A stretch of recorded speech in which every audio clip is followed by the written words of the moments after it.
North Africa, 1943. Night swallowed the desert. Wind howled through dunes that glowed faintly under tracer fire. A jeep tore across the sand. Headlights blacked out, bouncing over the wreckage of half-buried tanks. Behind the wheel, Major General Terry de la Mesa Allen, cigar clenched in his teeth, uniform ripped, helmet missing. He wasn't supposed to be there. Generals weren't meant to lead from the front. But Terry Allen didn't believe in supposed to. All around him, the American 1st Infantry Division, the Big Red One, was locked in its fiercest fight yet, clawing for survival against battle-hardened German veterans.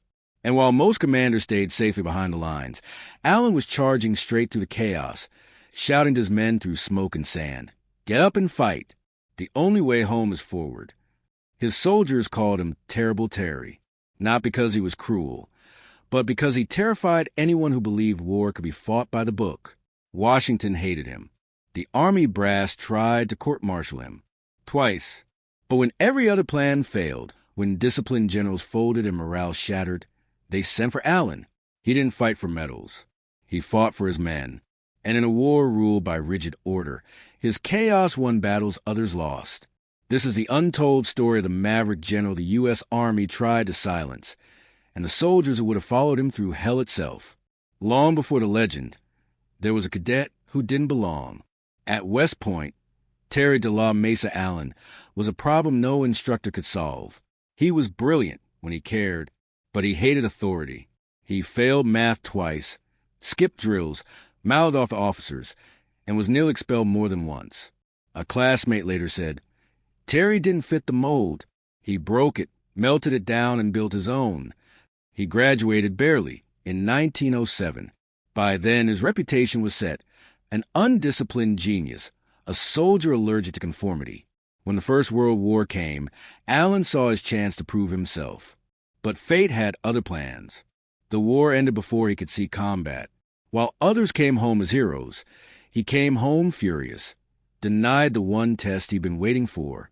That denial fueled him. For 2 decades, Allen studied war the way artists study light, obsessively, instinctively. By the 1930s, he was no longer the undisciplined cadet. He was an expert in armored warfare, one of the few American officers thinking about mobility, aggression, and the psychology of combat. While others drilled ceremonial marches, Allen trained realism. He made his men crawl through mud, fire live rounds overhead, and march until their legs shook. He taught them to think fast, move faster, and ignore the rule book when survival demanded it. His superiors called it reckless. His men called it honest. One private said, "He didn't act like he was above us. He was one of us, only louder." But Allen's defiance had a cost. He questioned orders too often, clashed with bureaucrats, and eventually was court-martialed. The charge? Failure to follow established training standards. He was cleared but not forgiven. The message in the Army was clear. Stay in line or stay out. Allen didn't. He doubled down. He told a friend, "I'd rather be wrong for trying and safe for obeying." Then came 1942. The U.S. entered World War II, unprepared for what lay ahead. American divisions were green, slow, and disorganized. What the Army needed wasn't more rules. It needed leaders who could turn chaos into control. And suddenly, the misfit general they tried to forget became the only kind they could use. The War Department handed Allen the command of the 1st Infantry Division, a raw, untested force destined to make the first American landings in North Africa. The press called it the Big Red One. The men called it Allen's outfit. From the moment he arrived, Allen broke convention. He ordered his officers to sleep in the mud with their troops. He banned polished boots and parade ground nonsense. When a colonel complained, Allen snapped, "You can't shine a bullet hole, Colonel. Train for war, not inspection." He drank whiskey with the privates, joked with the cooks, cursed like a mechanic, and led drills that bordered on madness. But the effect was undeniable. Within weeks, the division's morale skyrocketed. Soldiers trusted him because he trusted them first. He pushed them to exhaustion, then pushed harder, not because he wanted perfect soldiers, but because he wanted survivors. One night before deployment, he gathered the entire division and said simply, When we hit that beach, you'll see fear. Yours, theirs, mine. But remember this. Fear means you still care to live. Use it. The crowd went silent. In that moment, the Big Red One stopped being a division. It became a family. When the order came to sail for North Africa, Allen stood on deck as the coastline of America disappeared behind the fog. He lit a cigar, turned to his aide, and muttered, "They'll either court-martial me again or name a street after me." He was half right, but before the medals or the legends, before his men would chant his name in the deserts of Africa, he'd have to prove that chaos could win against the most disciplined army on earth, Rommel's Afrika Korps. Would the army's most disobedient general survive his first real test? Or would Terrible Terry finally go down in flames, taking America's first modern invasion with him? The first light of dawn spilled over the Algerian coast, washing the sea in blood-red haze. It was November 8th, 1942, Operation Torch, the first major American offensive of the war. For most of Allen's men, it was their first time under fire. They were clerks, farmers, factory kids turned soldiers overnight. They'd trained hard, but no one had prepared them for the thunder of naval guns or the smell of burning oil that hung over the beach. Allen stood waist-deep in surf, barking orders as bullets snapped overhead. "Move! Get off the beach! Keep pushing!" He didn't hide behind radio calls or polished officers' language. He shouted until his voice broke, wading among the terrified privates like a man trying to pull his sons out of a nightmare. One young sergeant later said, "He wasn't yelling at us. He was yelling fear out of us." By the time the sun climbed high, the Big Red One had forced its way inland. French Vichy forces surrendered by nightfall, but the victory didn't taste sweet. Dozens of his men lay dead in the sand. Allen walked the beach in silence, cigar unlit, staring at the bodies. A captain asked if they should start collecting dog tags. Allen just muttered, "Get them home first. Then we count." That night, under flickering lanterns, he gathered his officers. "Tomorrow we start the real war," he said. And he was right. Weeks later, they met the Germans for the first time near Kasserine Pass. It was chaos, the Americans' baptism by fire against Rommel's veterans. Artillery screamed. Tanks burned like furnaces. Radio lines snapped one after another. Entire regiments broke and ran. But Allen's division didn't. When his Jeep broke down, he commandeered a half-track and charged straight toward the front, dodging explosions, shouting through the smoke. "Hold the line. You're the Big Red One. Act like it." He ordered counterattacks that stunned the enemy, buying precious hours for the rest of the army to regroup. Reporters later wrote that the 1st Division stood like a wall in the desert. Behind the courage was something deeper, trust. His men knew he'd bleed with them if it came to it. When a mortar shell landed nearby, spraying sand into his face, Allen didn't flinch. He wiped his eyes, spat out grit, and kept shouting orders. An officer begged him to fall back. Allen barked, "You don't lead from behind. You lead where the bullets are." The phrase spread to the division like wildfire. But victory at Kasserine came with a hidden cost. For every hero's tale, there were whispers about Allen's temper, his disregard for regulations, his habit of sharing whiskey with privates after battle. To Washington, that was unacceptable. To his soldiers, it was everything. They started calling themselves Terry's kids. He drilled them hard, but he also laughed with them, cursed with them, buried their dead with his own hands.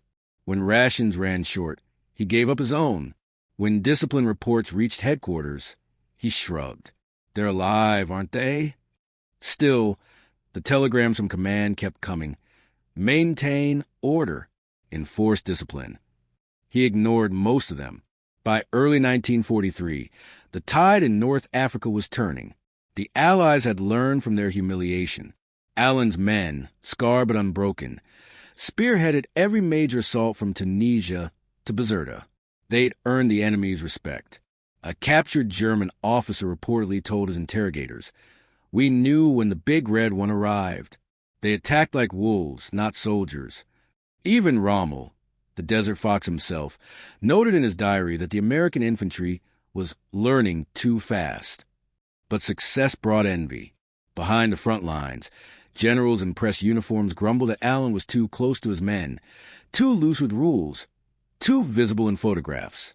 He wasn't the image of a general. He was a legend in muddy boots. At one officers' meeting, a colonel tried to criticize Allen's informality. Allen glared at him and said, "When you've carried a dying kid out of a foxhole, then come tell me how to look like a general." The room went silent. When North Africa finally fell, the Allies celebrated. The press called it triumph. For Allen, it was something else, proof that his way, the messy human way, worked. He looked over his exhausted division, the men who had followed him through fire, and said quietly, "You did it. You made the army believe in you." They cheered his name that night, chants of "Terry, Terry, Terry," echoing through the camp.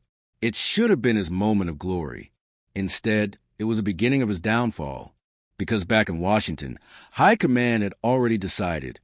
A general who inspired that kind of loyalty was dangerous. A general who broke rules, even for victory, couldn't be controlled. Allen didn't know it yet, but the army he'd just saved was preparing to take him down. The victory in North Africa should have made Major General Terry Allen a hero. It didn't. It made him a threat. His big red one had gone from green recruits to hardened warriors, but they'd also adopted his habits. Beards, cigars, swagger. No parade drills, no shining boots. To the brass, they looked undisciplined. To the enemy, they looked unstoppable. But in war, appearances mattered. And in the marble corridors of Allied headquarters, generals in crisp uniforms whispered that Allen had lost control of his men. In the aftermath of Tunisia, Allen walked through a captured German camp. The air stank of diesel and blood. His men were laughing, not out of cruelty, but relief. They'd survived what most thought impossible. A war correspondent nearby noted something remarkable. Allen didn't stand apart from his men. He ate the same rations, sat on the same overturned crates, and joked like one of them. But when an officer from headquarters arrived, clipboard in hand, the tone changed. "General," the officer said stiffly, "there are reports your men lack discipline, drunkenness, looting, disorderly behavior." Allen lit a cigar and took a slow drag. "Son," he said, "you ever been shot at?" The officer blinked. "No, sir." "Then go find someone who has, and tell him how to behave after burying his best friend." The officer left without another word. It was pure Allen, defiant, raw, human, and exactly the kind of behavior that made his superiors furious. Among those watching closely was General Omar Bradley, the Army's rising star, calm, methodical, everything Allen was not. Bradley respected Allen's combat record, but despised his chaos. He called the 1st Infantry Division too wild, too emotional. Even Eisenhower, the supreme commander, began to waver. He couldn't deny Allen's results, but he worried the man's reputation would stain the Army's image abroad. Allen sensed the tension. He wrote in his field journal, "They want polish, not blood, but polish doesn't win wars." Meanwhile, the men worshipped him. When rumors spread that Washington might replace their general, soldiers scribbled graffiti on trucks. "No Allen, no fight." Reporters loved him too. Articles in Stars and Stripes painted him as the everyman general. A headline read, "The troops' general, loved by his men, hated by his superiors." It was meant as praise. To the War Department, it was insubordination printed in ink. One night in early May 1943, Allen received an unmarked envelope. Inside was a letter from headquarters, relieved of command, effective immediately, no explanation, no ceremony, just exile. He stared at the words for a long time, then folded the paper neatly and slipped it into his pocket. When the news spread, chaos erupted in the camp. Soldiers cursed, shouted, even threatened mutiny. They couldn't believe it. The man who'd saved them was being punished for it. One sergeant tried to organize a protest march to headquarters. Allen stopped him. "Stand down," he said quietly. "You'll get yourselves court-martialed, and I've had enough of those for both of us." He looked out over his division, men who'd followed him through hell, and added, "They can take my stars. They can't take what we built." when his jeep drove out of camp that evening. The entire division lined the road in silence. No orders, no ceremony, just rows of soldiers saluting the man who taught them how to survive. As the vehicle rolled past, one voice shouted, "We'll see you in the next war, sir." Allen didn't turn around. He just raised his hand in return, a small salute swallowed by the dust. But fate wasn't finished with Terrible Terry, because while one war ended in Tunisia, another was already brewing in the mountains of Sicily. The Allies were planning the largest amphibious invasion in history, and as the list of available commanders circulated, someone, maybe Eisenhower, maybe sheer luck, penciled in one name that refused to die: Allen Terry de la Mesa. The message came weeks later. Report to command. New assignment. He was being given another chance, but not the glory of the 1st Division. This time, he'd take over a green, untested unit. The 104th Infantry Division, soon nicknamed the Timberwolves. His orders were simple: train them, lead them, and try not to break any more rules. Allen smiled when he read it. Try, he said aloud, lighting another cigar. We'll see about that. He looked at the letter again, the corners curling in the heat. They think they've tamed me, he muttered. Then, softer, almost proud, let's show them what wild really looks like. The war would give him one more stage. One last chance to prove that real leadership wasn't taught at West Point. It was earned in the dirt, one broken rule at a time. July 1943, Operation Husky. The Mediterranean boiled with invasion craft. Searchlights cut across the surf as artillery thunder rolled down from the cliffs. The first Allied push into Europe was underway, and somewhere in that storm, a familiar silhouette leaned over the rail of a transport ship, cigar glowing in the dark. Terry Allen had been given one last chance, a new command, a new army, and a reputation to resurrect. His assignment: whip the 104th Infantry Division, the Timberwolves, into shape. Most of his men were draftees, teenagers fresh out of high school. They'd never fired a shot in anger. The other generals expected them to fold. Allen saw something else. They think you're boys, he told them on the first day. By the time I'm done, they'll call you wolves. The Sicily campaign was chaos from the start. Landing craft scattered in the dark. Tanks bogged down in sand. Communication lines snapped under German shell fire. In the middle of the confusion, Allen's jeep slammed onto the beach. He jumped out, shouting to the roar of the surf, "Follow me, you sons of bitches." No map, no plan, just instinct. That single charge welded his new division together in one night. His Timberwolves fought like they'd been born for it. Small packs, moving fast, striking harder. Allen taught them to fight at night, to turn darkness into an ally. While other divisions waited for daylight, his men slipped through shadows, cutting phone lines, hitting supply posts, vanishing before dawn. A captured German officer later admitted, "They came like ghosts. We never knew when they were near." But it wasn't only tactics that set Allen apart. It was presence. He never issued orders from a command tent. He walked the line. If a machine gun crew went silent, he crawled up beside them. When a mortar platoon lost its loader, he grabbed shells himself. A private once found him patching up a wounded man under fire. "Sir," the private stammered, "you shouldn't be here." Allen just grinned through the smoke. "Kid, I should have been dead 3 wars ago. Hand me that bandage." His courage was contagious. One soldier said later, "If the old man could stand up under that fire, hell, so could I." By mid-August, the campaign teetered on collapse. Allied units were exhausted, the heat unbearable, malaria spreading. Then came the German counterattack near Troina, tanks and artillery hammering the hillsides where Allen's line sat exposed. Instead of retreating, he moved forward. He rallied his company, shouting, "Nobody gives ground until I say so." When shells exploded nearby, he laughed and yelled, "See? They can't hit worth a damn." That gallows humor kept the Timberwolves from breaking. When reinforcements finally arrived 2 days later, they found Allen's division still holding, filthy, bleeding, unbroken. The army couldn't deny it. The man they called unfit for command had just delivered one of the toughest defensive stands of the campaign. Yet, even in victory, Allen stayed Allen. He celebrated with his troops, passing a bottle down the line. When a reporter asked if he'd toned down since his last court-martial, he smirked, "You can't court-martial a ghost, son."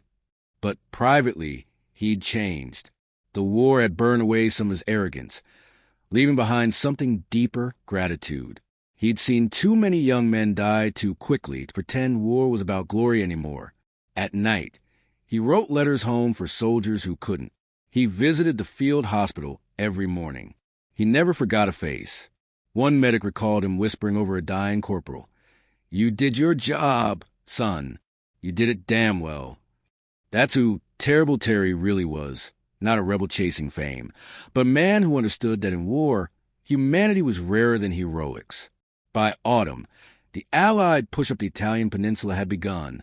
Allen's division was reassigned to prepare for the invasion of France. Before they shipped out, Eisenhower himself visited. He looked Allen over, the mud-streaked uniform, the unbuttoned collar, the inevitable cigar, and said dryly, "You're still breaking regulations, Terry." Allen smiled.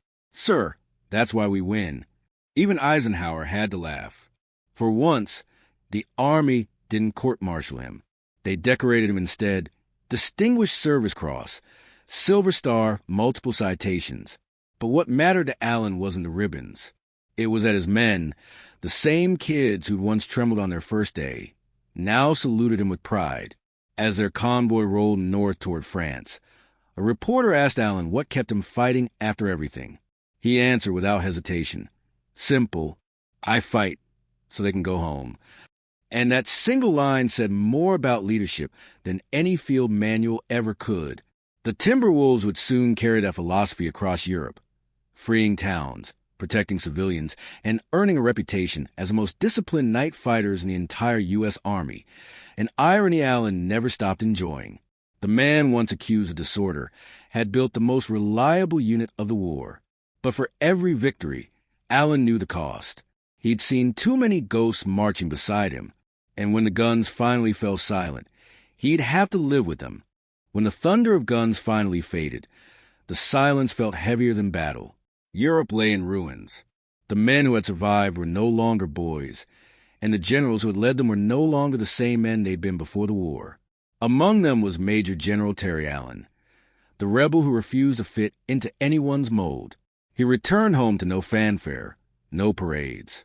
Washington preferred tidy legends, not complicated ones. They celebrated commanders who wore press uniforms and gave perfect speeches. Allen's cigar smoke and field-stained jacket didn't fit the picture, but his soldiers never forgot. In the years after the war, letters poured in from across the country. Former privates and sergeants who'd built new lives, raised families, started businesses. Each one thanked him for something small, a lesson, a moment, a word that had kept them alive. One wrote, "You told us fear was proof we were still alive. I've remembered that every day since." Another said, "You were the first man who made me believe I mattered." Allen read every letter. Some made him laugh, others made him cry, though he'd never admit it.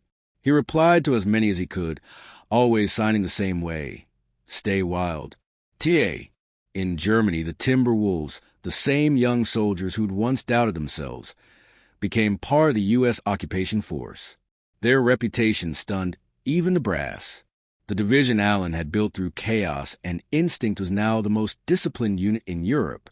A headline back home read, "The Wild Wolves become the watchdogs of peace." One reporter quipped, "If only the old man could see this."